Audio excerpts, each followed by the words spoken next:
So this is the Celebrating Latino and Latina Leaders' Contributions to the Nonprofit Sector Session, celebrando las contribuciones de líderes latinos y latinas al sector sin fines de lucro. This session will be in English. So here is my distinguished panel. I have Johanna Jimenez from UIDA, and she will explain in a few minutes what UIDA means and what it is.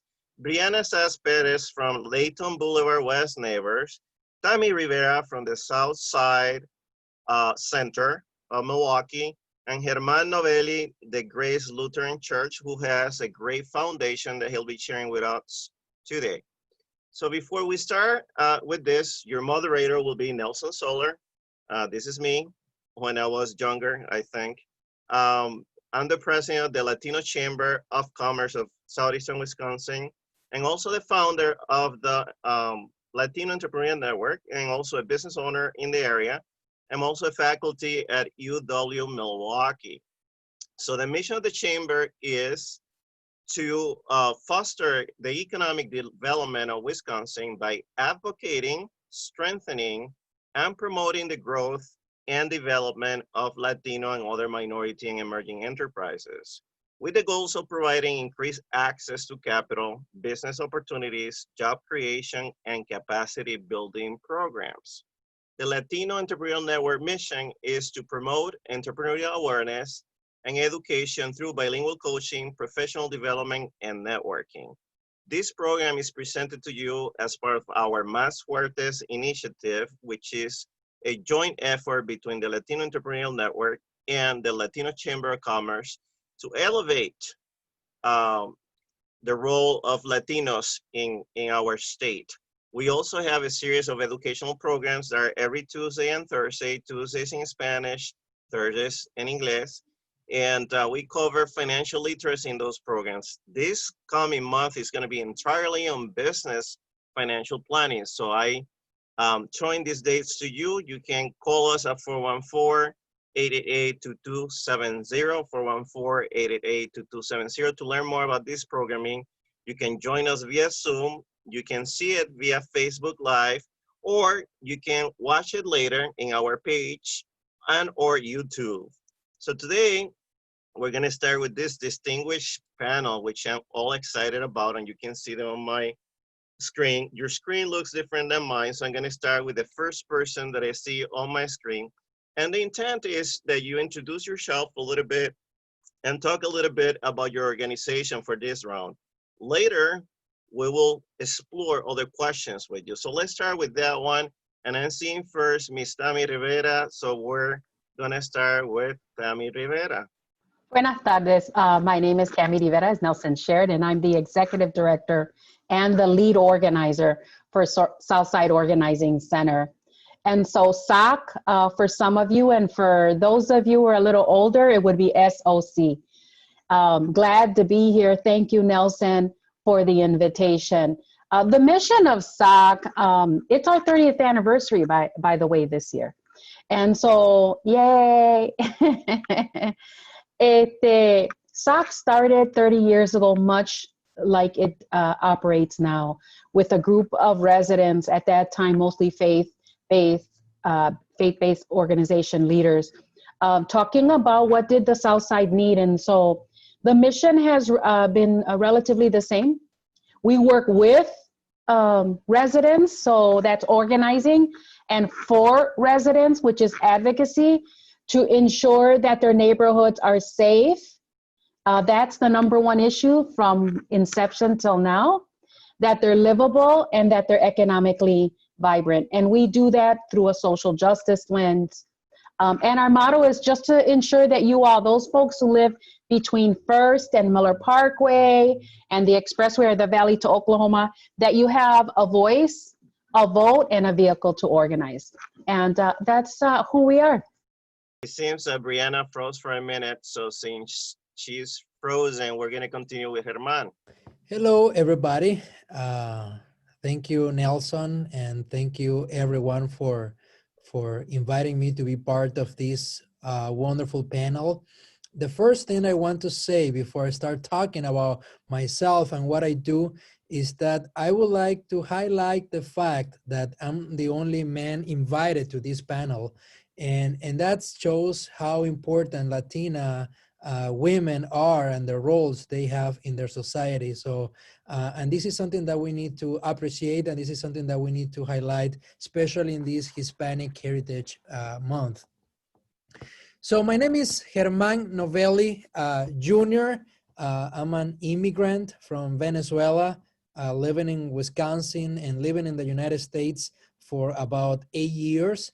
I was called to serve a church that back then was almost entirely Anglo congregation located in Milwaukee's South Side. So it's very interesting because this congregation said we want to have a Latino pastor to come here and serve our Anglos family, but also open the doors of the church and our congregation to the growing Latino community in the South Side. So I came back in 2012. I became their pastor, and a couple years later, we start a new Hispanic ministry called Comunidad de Gracia to serve the Hispanic families.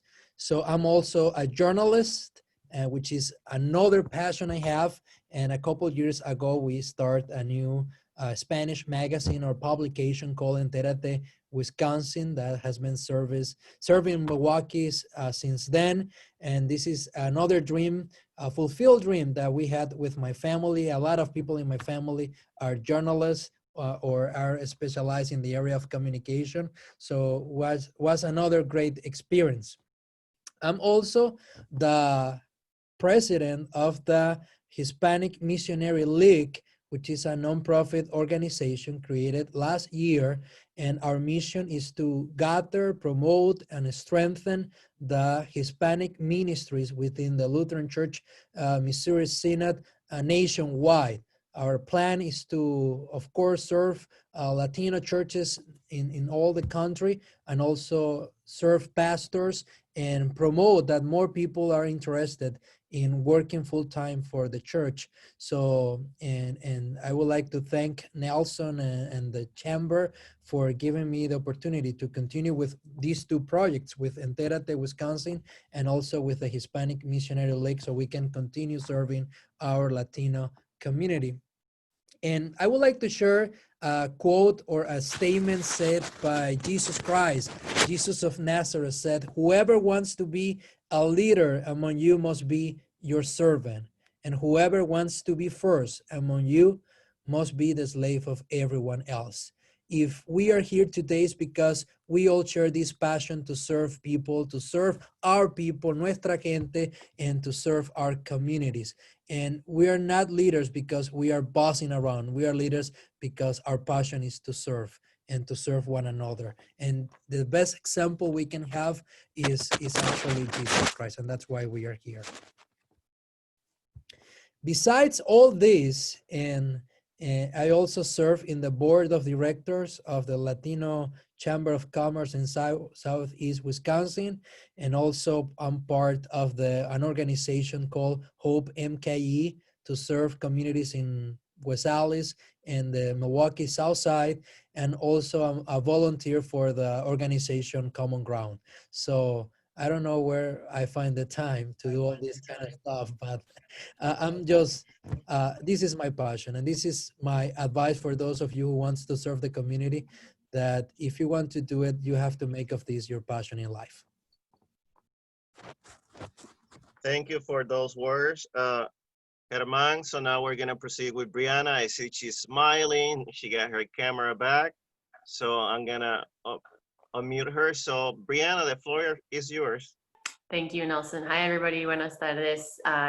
Grateful to be here with such awesome leaders here in Milwaukee. My name is Brianna Sas-Perez, and I, as Nelson mentioned, work at Layton Boulevard West Neighbors.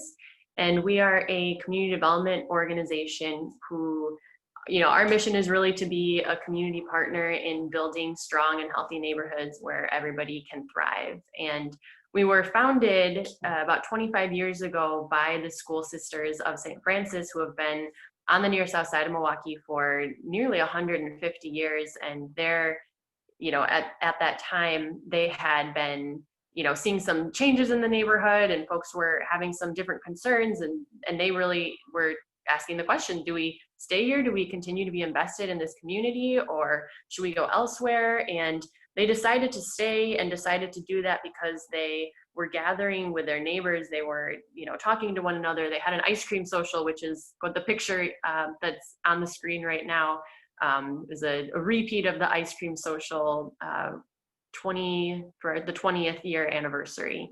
And, just bringing people together to say, what do you want to see happen in our community? And how do we work together to make that happen?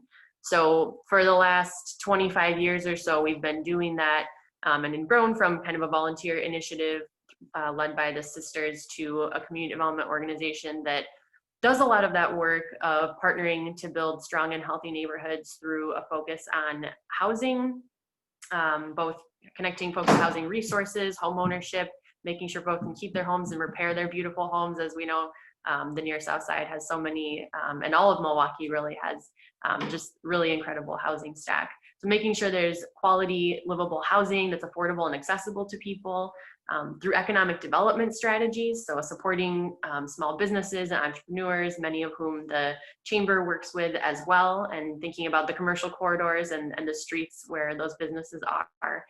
And then the last piece is through working with community leaders and making sure that the decisions that are being made in the community are being made by those who are most impacted, and making sure that there's opportunities for that, there's social cohesion and connection in the neighborhood, that there's events that bring people together, that there's opportunities for folks to be equipped to create the change that we'd like to see in our community.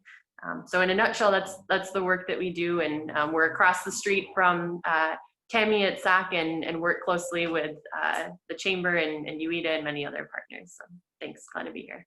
Thank you very much, Brianna. And now we'll have Johanna Jimenez, who will share a little bit about her organization. So Johanna. Hi, everyone. Johanna Jimenez. Thank you, Nelson, for having me here, and nice to see everyone on the panel. I work for an organization called UITA, the Urban Economic Development Association of Wisconsin. UITA is a nonprofit that is really a connector of different collaborations. We work on creating those strong connections in communities through individuals and organizations to build up capacity in Wisconsin, in neighborhoods throughout the economic development sector. I am the program manager of one of the programs of UITA, which is called Take Root Milwaukee. Take Root Milwaukee is a consortium that was birthed out of the foreclosure crisis about 10 years ago. The mayor got together community leaders and organizations that wanted to, counteract the negative effects that were happening in our city because of foreclosure. And so throughout the years, it has evolved into a membership-based consortium that focuses on helping individuals to buy, keep, and fix a home. And so our members provide free or low cost services to help people through the buying process. They do that through the counseling agencies. We have members who are HUD approved, and they counsel new buyers and current homeowners. We also partner with neighborhood organizations that have resources to help people fix their homes. And we also work with organizations and the city of Milwaukee as well. We also help to prevent foreclosure. So our members come together, to bring resources and to help out as many communities as possible. Thank you, Johanna. So as you had heard so far, the leaders that we have here, they're all very passionate. They're all servant leaders. There was an emphasis on servantship. There was an emphasis on community development, on social commitment. So I learned, as you know, I'm taking my PhD program, so I'm learning a lot of things there. One of the things I observed from us in this interaction is that I asked you to talk about yourself and your organization. And as a servant leader, all you did was to talk about your organization and what you do. So there is a reason why we do what we do. And we need to also tell our story, because our story is the one that inspires others to follow and to engage with us. So now this is the time to share your story, your own personal story. Who is Johanna? Who's Tammy? Who's Herman? Who's Brianna? Why are you doing this? What led you to get to this point? I want to get your Latino viewpoint on this matter. So Johanna, since I still have you on the screen, I'm going to start with you. All right, thank you. All right, make sure you cut me off if I talk too much, because it could be a long story. So I am a transplant of Puerto Rico. I was born there. Our family came here seeking opportunities, better opportunities, because we're a family of very humble means, right? Very humble beginnings. And so we came here, didn't know English, didn't know, we had a little bit of family here. And so, I had to learn how to speak English. English as a second language. Awesome program that is still happening in many schools. And so, I early on in my childhood, I knew that education was the way that I was going to be able to advance, able to survive in this country, right? We are Americans, but, as some people may know, our culture is different in the island, right? And so, being, thrown into, this big city of Milwaukee, this cold city of Milwaukee, was a culture shock, right? But I think as a child, I adapted, right? And so just fast forwarding a little bit, the reason why I do what I do is because I became a mother at a very young age. And so not even out of high school, I was getting ready to have my first son. And so, that causes you to grow up a little bit fast, at least for some people. It did for me. It was a wake-up call. I was going to be responsible for another human being. And so I knew in my heart that I needed to provide a good foundation for my children. Even though I was young myself, again, I had to mature really quickly. And so throughout my careers, different jobs that I've had, I stumbled upon Habitat for Humanity when I was getting ready to think about having my first home for my kids. And so I built my first home with Habitat for Humanity. And that experience was very humbling. I'm a hardworking person. I'm not scared to pick up a hammer or a drill or anything like that. And so I helped to build my own home for my children. And they got to see mommy do that as well. And so I think I became an inspiration to my children, showing them that hard work will get you what you need. And so I successfully raised my kids in that home. And so I became to have a love for real estate.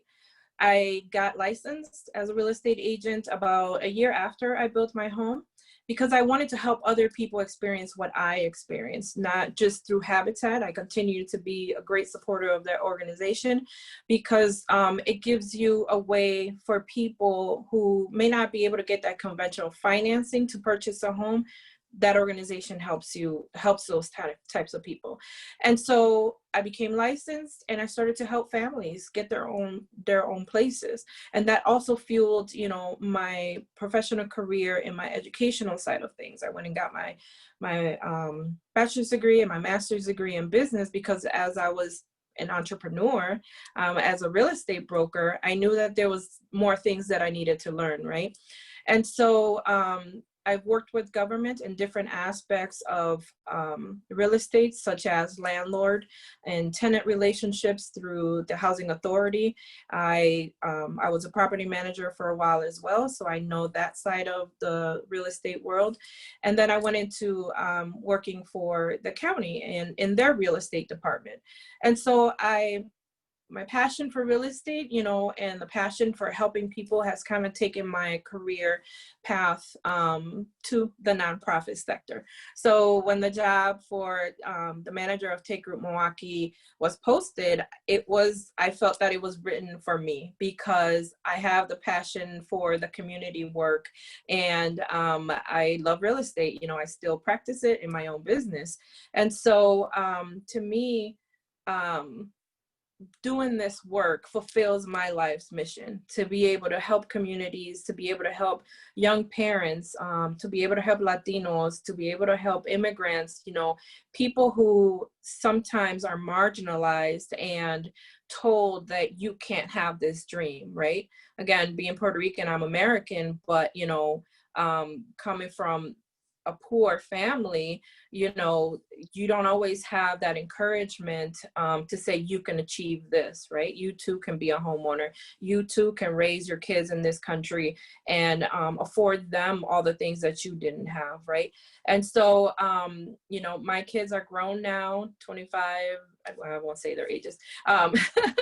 But I'm then teaching them about real estate. They want to become investors and homeowners because I've set that example for them. So my hope is to not only leave a legacy for my family and their families, but also for the communities around me. So is that enough? Thank you. Very, Too much? very inspiring. We'll have some follow-up questions for you later. So Okay. now I would like to hear from Brianna. What is your story? Why are you doing this? And that was beautiful, Johanna. Thank you for sharing that. I grew up in Southeastern Wisconsin. I grew up in a smaller, more rural community than my home now here in Milwaukee. And I think these ideas of, serving the community, serving others, and leaving the world better than you left it are something that I noticed all around me in my family and my parents and the people I was surrounded with growing up. I was born to two different families of farmers. One farmed in the state of Michoacán, Mexico, and the other most recently in rural Illinois. And I think my dad is an entrepreneur. He's been an entrepreneur my whole life. My mom has been an educator. And I think the kind of from the values that they had instilled in us, and I think the way that I had opportunities to ask questions, I think something I observed from a really young age was the differences in the story. My dad came to the United States as a teenager, and to have some better opportunities for his family and for work. And as I heard his stories growing up, and then thought about the life that I got to have in Wisconsin growing up as a young person, and observed when I would visit family, the different kind of how places shaped the opportunities that we have in life. And that was something that stood out to me from a very young age. And so as a young person, I also noticed how, our household was different than many other households. It was a predominantly white community where I grew up, and I had so many family members that lived with us, and there were so many great things about it. But I noticed that even the way that our houses were and the spaces that we had there were different. And in thinking about all those things as a young person, I was like, you know what? I think I was drawing one day, and my dad noticed, and he was like, all right, is that a house? And I was like, yeah, a house so that everybody could have their own space. And, I think I was 8 at the time. And he was like, oh, ¿sabes qué, mija? Eso es una arquitecta. And that dawned on me. I was like, oh, this is an architect. Like, that's a career. That's a thing that you can pursue to help people, find good quality, stable housing. And that was, I was very determined as a kid that that's what I was going to do, and that I was going to make sure that the safe quality housing, that the environment where people live, that a good environment could influence good opportunities and outcomes for the rest of one's life. As I started to learn more about that growing up, I was taking some engineering classes and was like, that is, engineering is, there's some good things about it, but that social element. And as I got to learn more about kind of the nuts and bolts of housing or construction, I started to really ask myself questions about the spaces in between the buildings and how the built environment, not just our housing, affects our lives and the quality of life and the opportunities that we have. And kind of thinking back to my earlier experiences, in the US and in Mexico, and in the community where I lived, the community where my friends lived, and just asking some of those questions, and it opened up some things I didn't even know existed. So the field of community development and thinking about how does the built environment shape our lives and opportunities was something that I just learned about later, and had the opportunity to come to Milwaukee through the AmeriCorps program because I thought this is something interesting to me. I had worked in an immigration office and an engineering firm, and was like, I think this is what I want to be doing with my life, but I don't know a whole lot about it. So had the opportunity to work at a community center here in Milwaukee. And shortly after that, a volunteer term ended, an opportunity to work at Layton Boulevard West Neighbors opened up. And while I didn't grow up here, it reminded me so much of home and growing up where I did, and just the opportunity to be able to do the work and make sure that there's access for particularly people who speak different languages. I only speak two, but I could at least, do the work that I can in Spanish and English and make sure that the work that we were doing was accessible to people who speak different languages and inclusive in that sense. So grateful to be able to do that work at Layton Boulevard, West Neighbors, and grateful that I found my way here. Excellent, thank you. So we will concede the microphone and the stage to Ms. Tammy Rivera. And this time, Herman, for being the only male, you'll be the last one. I believe the work that I do is very tied into my faith. I believe that God designs us before he sends us on this earth to fulfill the purpose that he has for us. And so I can look back all of my life and see myself, standing up for things that I realized were unjust at a very early age. And I really can't take credit for any of that, because that I believe was just a gifting and a move of God. And so I still live my life that way, pretty much whatever the next assignment God has me doing. When I think about those moments that propelled my passion for social justice, my grandparents were recruited to come to Milwaukee during the industrial boom, when laborers were very much needed. And there was a huge infusion of immigrants from many places where they highly recruited, including Puerto Rico. And so both of my sets of grandparents came at the very same time when my parents were both 7. And they came to work in the factories here, which was a very good economic living for people then. Equity often is equal when it arrives to the color green, right? And so economic equity was a healthy thing during that time, with the exception of the labor protections for worker rights weren't quite in place. Even my father's mother, my grandmother, lost much of one arm in a tannery here doing work, and she managed to keep it, but they had to sort of piece her skin and her veins all back together. And so I think that that affected the sense of, sort of worker rights. I wasn't quite conscious of it. But they ended up going back to Puerto Rico when their kids were adolescents, saying that they didn't want their kids espousing whatever was happening at that time as American values. And so they found a conflict between their values and their economic well-being, but they went back. But by that time, my parents were in love. Anyway, my mom ended up pretty much raising us. Those of you who are familiar with Allen Bradley or the Rockwell Tower now in that neighborhood, I always say we grew up in the shadow of that clock, chasing bats underneath the tunnel there while we were kids. My mom bought a little house there. Really, my grandmother bought it for her. She was a single mom raising the 3 of us.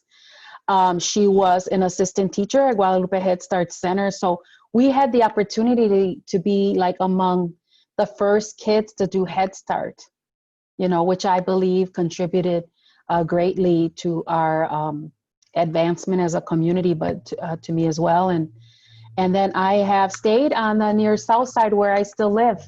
I live near the domes now. What I saw that I think was pivotal for me, those experiences, like I said, with my grandmother, but I distinctly remember my mom taking me to the welfare office with her when I was a little girl. I want to say I must have been 8 or 9. And I remember my mom was a very physically beautiful person, but she was also very, very linda. If you know me, I'm not like the gentlest little petunia you'll ever meet. Pero ella era bien dulce. She was real sweet and chula. And I remember que se cambió su rostro when we got there. Like her posture and her person just changed drastically when we arrived to the welfare office. And then I realized the lady was treating her really ugly, the social worker. And I was just baffled at like how beautiful my mom was and like how cheerful she was and how sweet, that she was like being humiliated and she was afraid. And I remember, just like many of my teachers wrote me up for, that I just couldn't be quiet. So I was like, you're not going to treat my mom like that, and blah, blah, blah. Quien sabe más dije, what else I said to her. And you know, my mom hushed me. She never did take me back to the office with her. But that was one of those things that I remember. Like, I didn't have a choice in that moment of to be silent. And it still happens to me today. You know, like I have to wrestle myself sometimes in an environment. I'm like, this ain't your fight. And then, so I really believe that's a calling. Like, my soul was not settled, and I refused to be silent about an injustice. And that's just one of the early moments. And then, of course, all my life, right? I'm a woman of color, I'm a Latina. And so I've just all of my life have felt compelled. Maybe because we grew up in a very rough family, there was a lot of violence in our home. My dad struggled with heroin addiction, and he was a very violent man. I think that just like the word says, it works all things to good. It just grew in me a great deal of courage. And so that, with my purpose, I believe has had me where I am now. Not that I'm not afraid when I speak. I'm just compelled. I just can't not be silent. You and I both. I can't be silent either. Sí, compadre. That's why.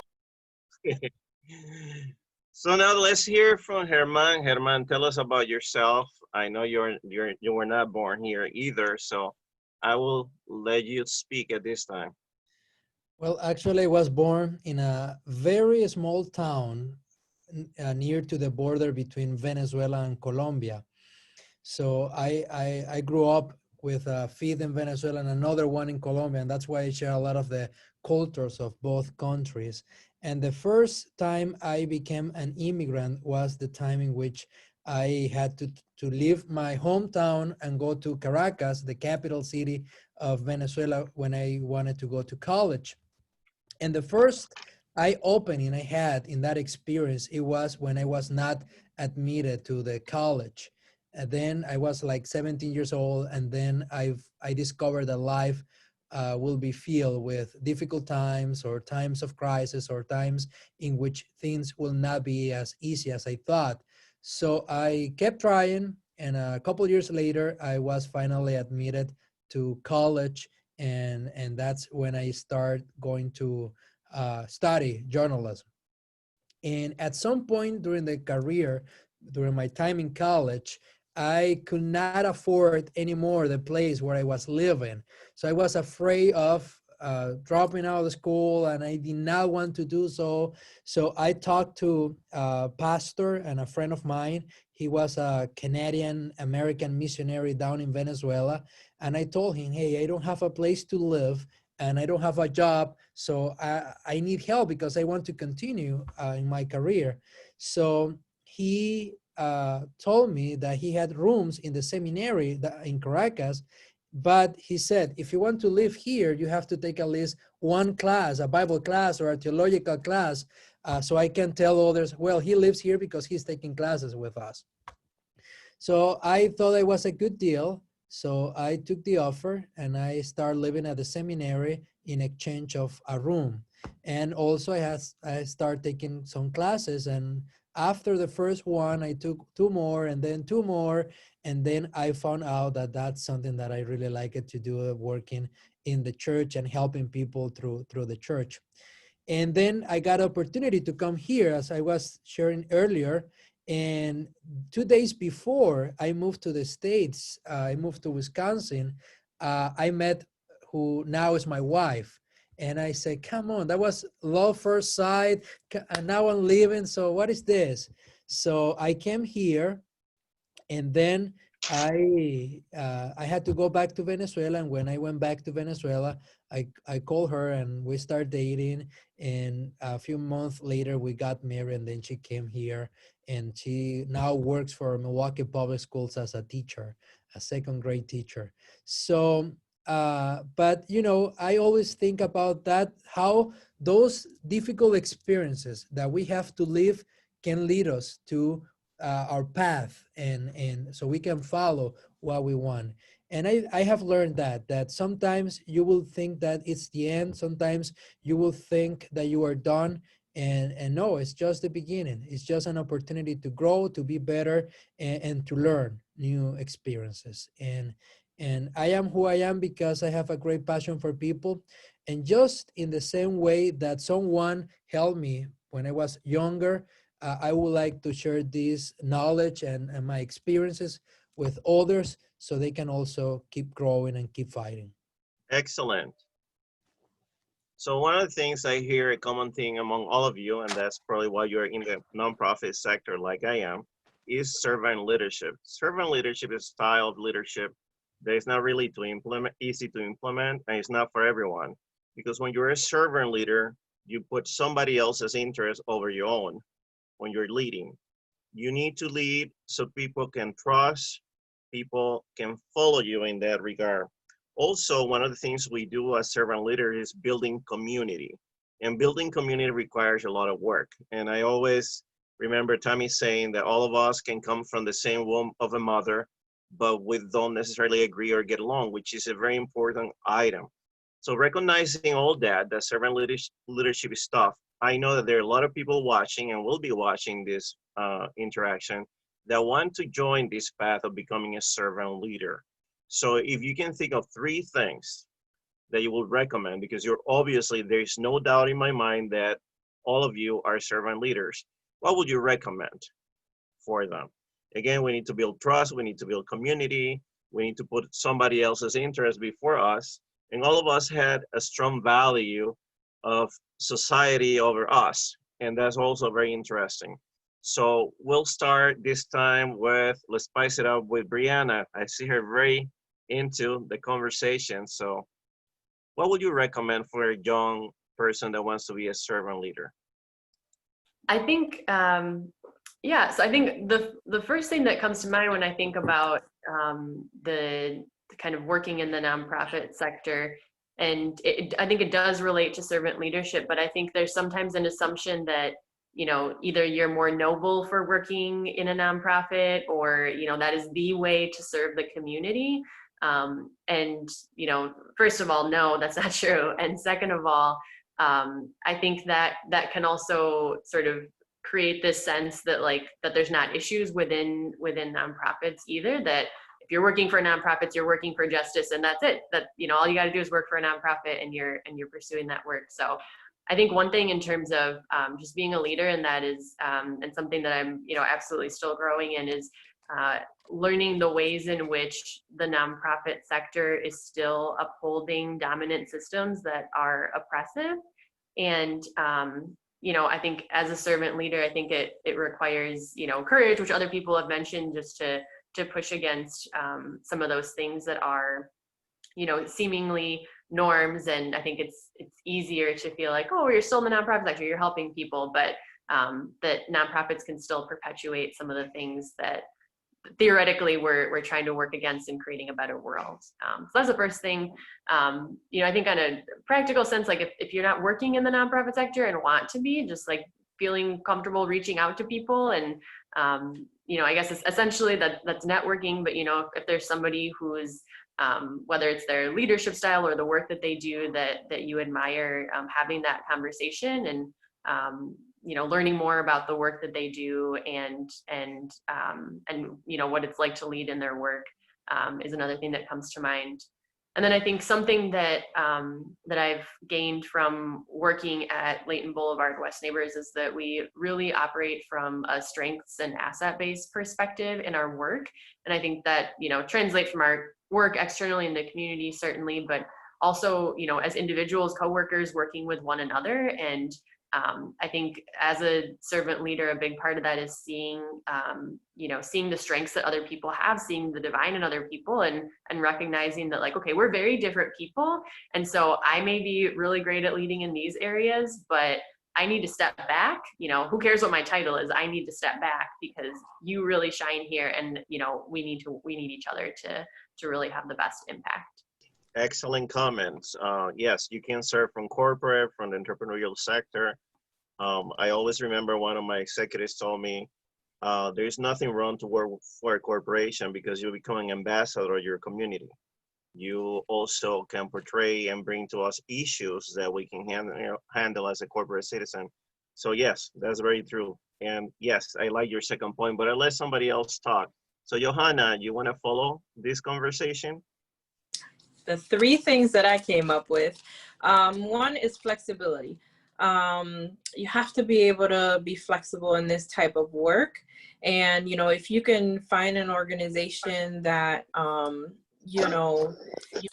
has that flexibility, both so that you can, fulfill your personal life, and then also the work that you do needs to be flexible.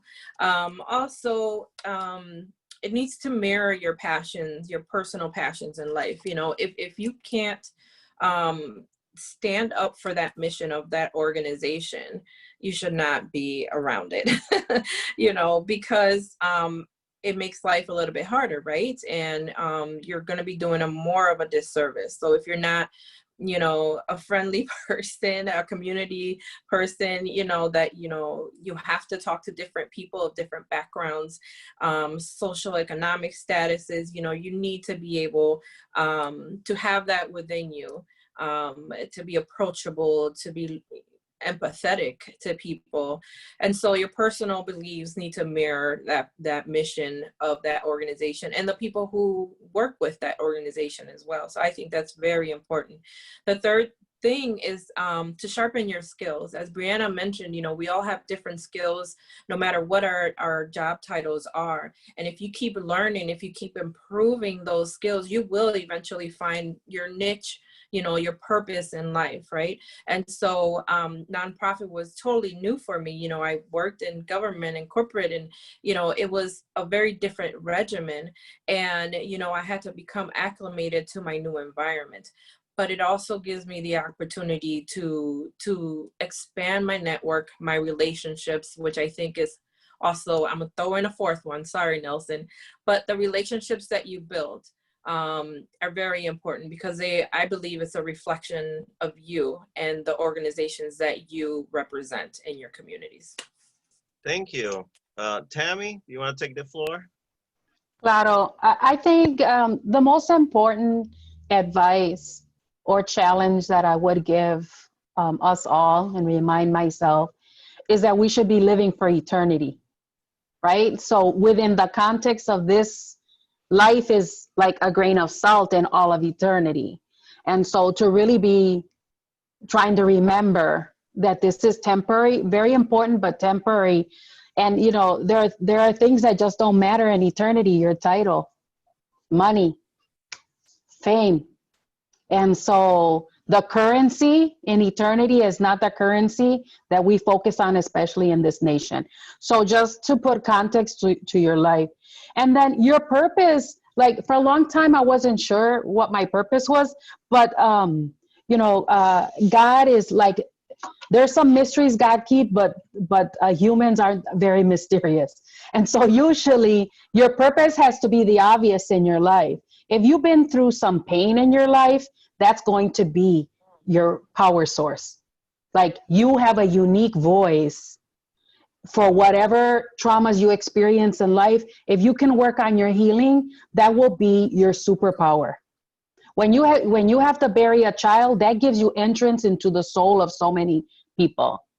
When when you've experienced violence, poverty, discrimination, those are gateways that give you a voice and access to souls that other people don't have. Don't shy away from the pain in your life. It is your superpower. And those things are like obvious, right? Like, I'm a Latina. Part of my ministry has to be to other Latinas. I'm a woman. I'm from the inner city.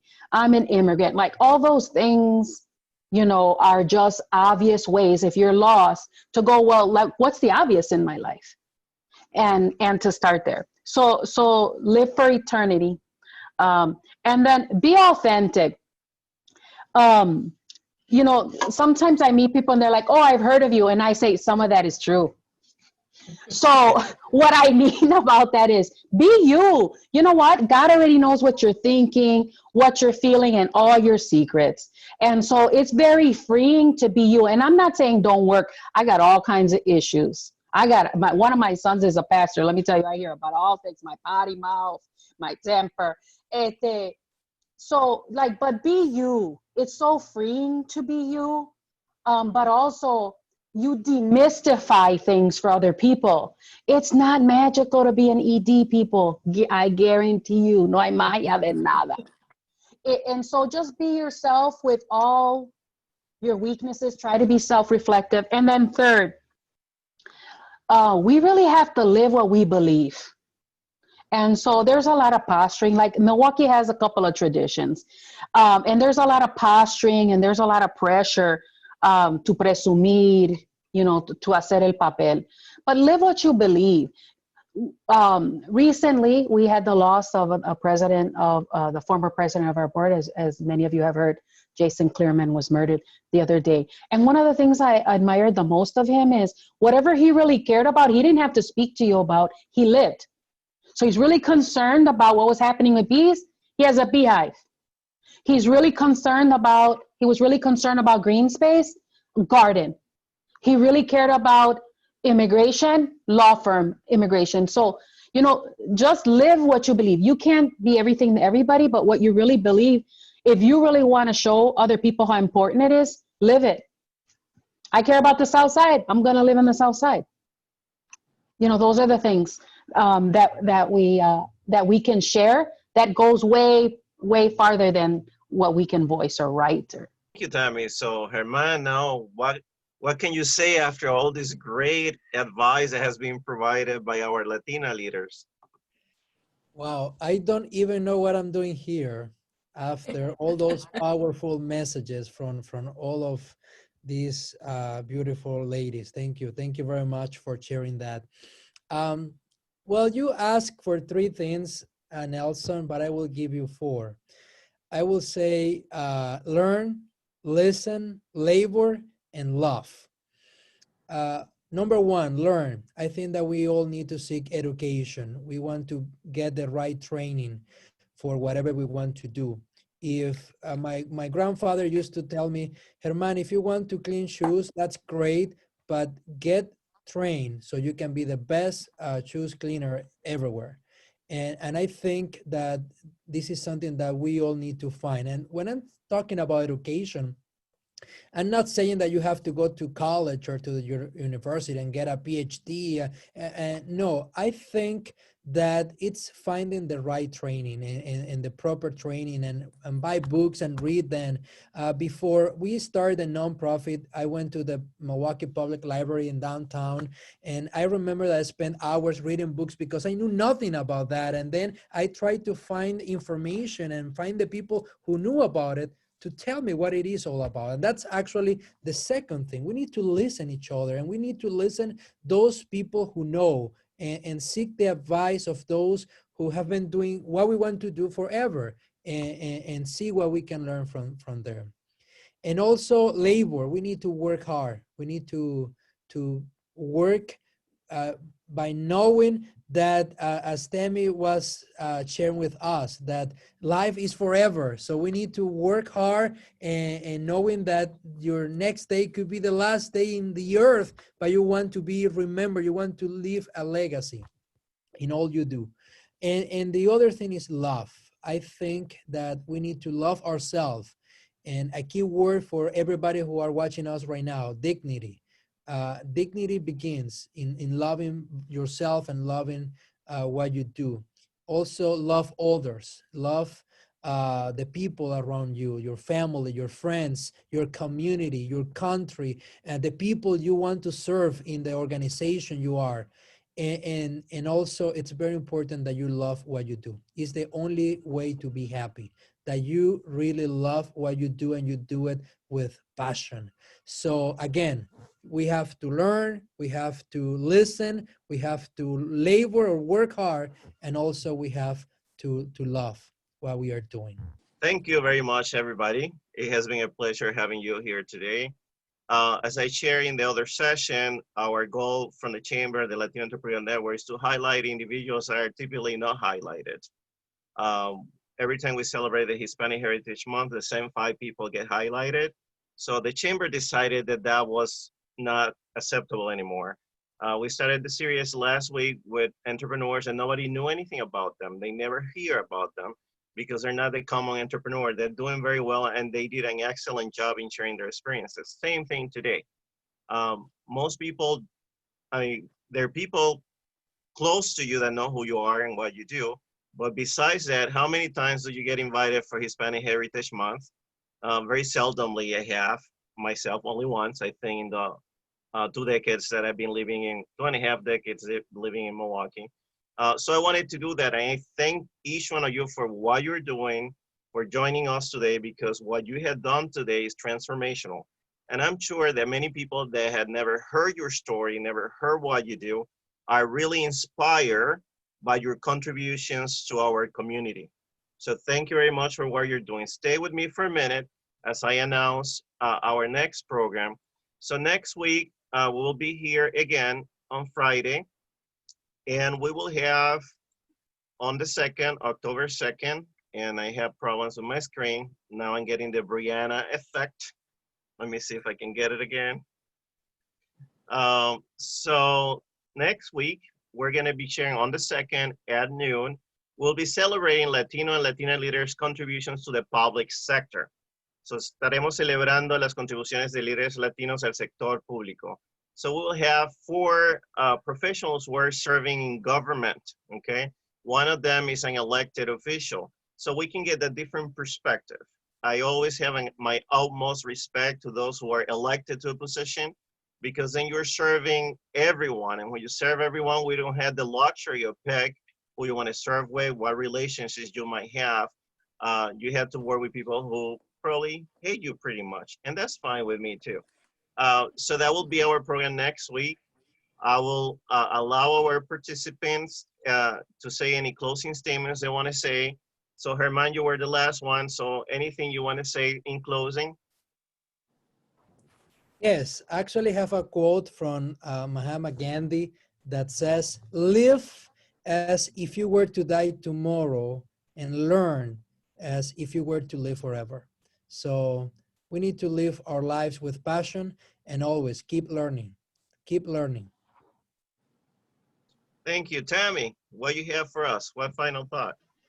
If you live in the near South Side and you want to get involved with your community, connect with us. And the last thing that I want to say is I really appreciate, Nelson, your leadership in the public sector, in the non-private sector, and in the private sector.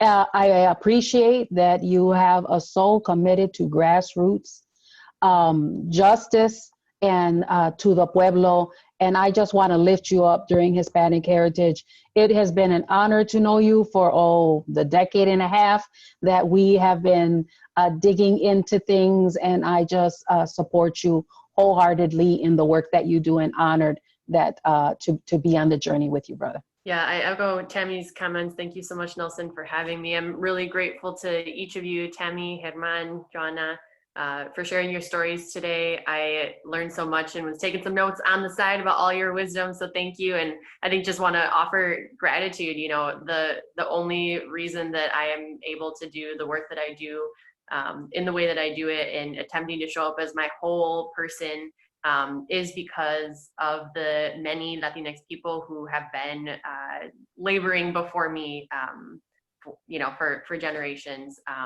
for that I could do this work today. So I'm really grateful. I'm grateful to be here. Thank you so much, Nelson. You know, it is really an honor to be able to serve with you on the Latino Chamber Board. I'm learning so much from my fellow panelists here, and everybody that I come in contact with. And so, you know, I would say that, you know, the message is to work together, empower somebody else today. You know, inspire someone to go after what they want to do in life, no matter what their background is, no matter what their struggle or their pain is. Help each other out. And if anyone needs resources to help you to buy, keep, or fix a home, please visit our website, takerootmilwaukee.com.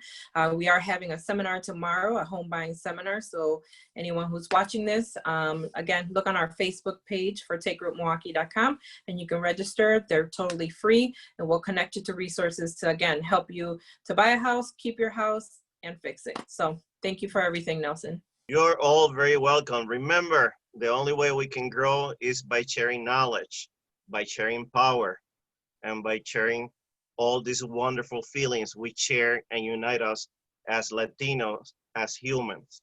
So I'll see you next week on Friday at noon with our next set of panelists. And I thank you very much, all of you. I will give you a virtual hug and see you very soon again. Take care.